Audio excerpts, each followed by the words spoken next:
How to enable trade confirmation on Steam. So hello guys, welcome back to my YouTube channel. In this video I'll be showing you how to enable the trade confirmation on Steam. So first thing, just select your username and simply click on profile and head over to your edit profile section. So you can see there's edit profile, just tap on this.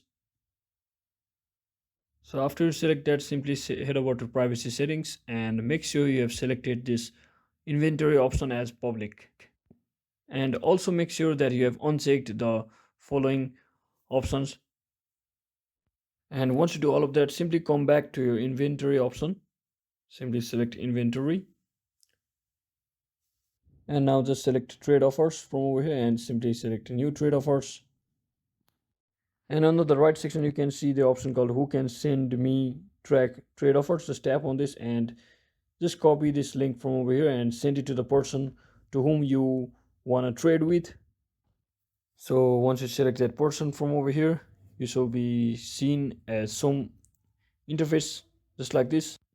So as you can see on the screen, you just have to select any of the product inside your inventory and just select their inventory and select the product which you want to trade with and simply click on the make offer option.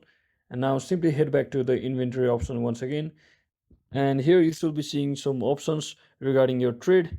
So that is it for today guys. So don't forget to like and subscribe to the channel. See you on the next one.